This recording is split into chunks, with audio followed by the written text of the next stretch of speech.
Guys, selamat datang kembali di channel saya Surya Farm.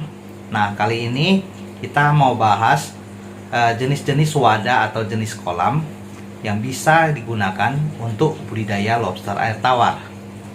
Selain kualitas air dan cara memasarkan lobster, pemilihan jenis wadah ataupun jenis kolam untuk budidaya lobster air tawar itu sangat penting, karena sangat berpengaruh terhadap hasil dari budidaya tersebut. Beberapa opsi alternatif jenis wadah atau jenis kolam yang dapat kita pergunakan untuk budidaya lobster air tawar, simak sebagai berikut ini. Kolam box plastik atau container box. Penggunaan container box menjadi salah satu opsi yang digunakan di kalangan pembudidaya, walaupun agak jarang karena harga container box yang cukup tinggi dibandingkan dengan jenis kolam lainnya. Box plastik atau container box umumnya digunakan untuk kolam indukan, sementara container box ukuran kecil digunakan untuk kolam karantina dan pembesaran individual. Box plastik sendiri juga sangat dianjurkan untuk kalian yang ingin budidaya menggunakan sistem susun, cukup dengan memberikan sedikit modifikasi disebabkan oleh bobot container box yang relatif ringan dan sudah memiliki roda, sehingga mudah memindahkan layout di kemudian hari. Kelebihan dari kolam jenis ini adalah bahan yang mudah didapatkan tanpa harus menunggu, mudah dipindah-pindahkan, dan tidak mudah bocor. Kolam bak plastik lebih direkomendasikan untuk karantina dan pemijahan. Kolam terpal. Kolam terpal adalah jenis kolam yang paling umum digunakan dalam budidaya lobster air tawar. Hal ini disebabkan karena harga kolam terpal yang cukup ekonomis, terutama apabila dibandingkan dengan kolam berbahan fiber yang harganya dapat mencapai 5-7 kali lipat lebih mahal dengan ukuran yang sama. Beberapa pembudidaya juga mengaplikasikan kolam terpal sebagai kolam susun untuk penghematan lahan.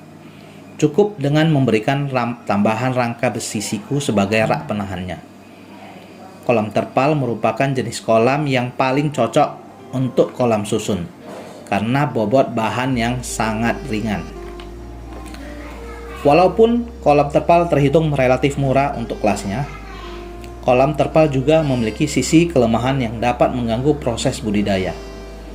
Kolam terpal cenderung mudah bocor, terutama apabila digunakan menampung lobster air tawar dengan ukuran lebih dari 4 inci. Karena lobster dengan usia tersebut sudah memiliki daya capit yang cukup kuat. Minimal untuk mencoba terpal. Instalasi kolam terpal yang berkerut-kerut juga membuatnya rawan untuk dipanjat oleh lobster. Kolam terpal juga memiliki masa pakai umumnya sekitar 3-5 tahun, tergantung penggunaan indoor atau outdoor. Kolam terpal juga membutuhkan waktu dan tenaga dalam setup, pembuatan, serta pemindahan. Hal ini menjadi bahan pertimbangan untuk mereka yang ingin memulai budidaya tanpa ingin repot memikirkan kolam dan fokus saja dalam pemeliharaan air. Kolam terpal dapat digunakan untuk pembibitan dan pembesaran. Kolam akuarium. Kolam akuarium termasuk tidak kalah populer apabila dibandingkan dengan kolam terpal.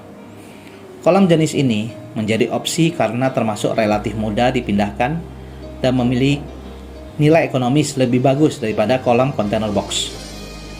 Kolam akuarium sendiri juga memungkinkan untuk pembudidaya melakukan modifikasi pada kolam seperti pemberian sekat. Salah satu kelebihan menonjol dalam penggunaan kolam akuarium adalah dapat dijual kembali. Apabila pembudidaya ingin ganti ukuran kolam, maka kolam akuarium yang lama dapat dijual kembali, sehingga bisa untuk modal tambahan lagi. Kolam akuarium juga memungkinkan untuk pembudidaya menginstal fitur kolam tambahan tanpa repot seperti spong filter. Nah, kekurangan dari kolam akuarium adalah terletak pada bobotnya. Kolam akuarium umum juga digunakan untuk rak susun. Namun karena bobot yang cukup berat, membuat budget untuk pembuatan rak relatif tinggi. Kolam jenis ini juga kurang disarankan untuk pembesaran lobster air tawar karena budget pembuatan akuarium dibandingkan kolam jenis lain dengan ukuran yang sama relatif lebih tinggi. Kolam akuarium lebih direkomendasikan untuk pembibitan ataupun pemijahan. Kolam fiber. Salah satu jenis kolam yang paling cocok untuk pembesaran selain kolam tanah adalah kolam fiber. Jenis kolam ini memiliki kelebihan dibandingkan kolam tanah, yaitu dari segi portable atau dapat dipindahkan.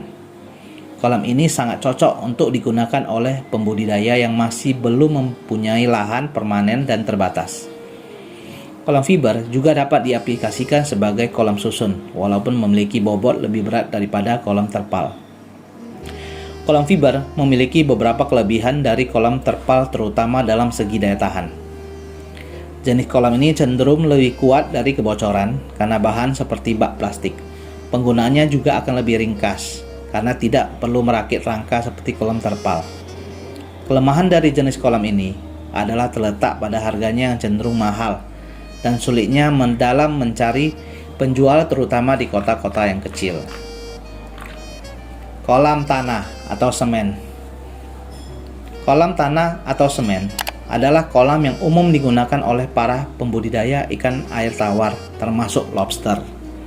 Kolam tanah cenderung tidak memerlukan perawatan yang signifikan dan masa pakai yang sangat lama. Kelebihan dari kolam ini adalah daya tampung yang cukup besar dan relatif jarang perlu dibersihkan dari kotoran karena langsung terurai masuk ke dalam tanah. Media kolam tanah menurut beberapa pembudidaya juga dapat mempengaruhi kecepatan pertumbuhan lobster karena menyerupai habitat aslinya. Walaupun saya sendiri belum pernah mencobanya. Kelemahan dari media kolam ini adalah sifatnya yang permanen, sehingga tidak dianjurkan untuk pembudidaya yang belum memiliki lokasi yang permanen atau menggunakan tanah sewa. Sementara untuk nilai ekonomis dari segi modal, kolam tanah sebenarnya memiliki nilai ekonomis yang tinggi karena walaupun membutuhkan budget lebih tinggi daripada kolam terpal, namun memiliki masa pakai yang jauh lebih lama daripada kolam lainnya. Ya, demikianlah beberapa informasi mengenai wadah atau jenis kolam yang dapat kita gunakan untuk budidaya lobster air tawar. Oke, sampai jumpa di tayangan berikutnya. Sip.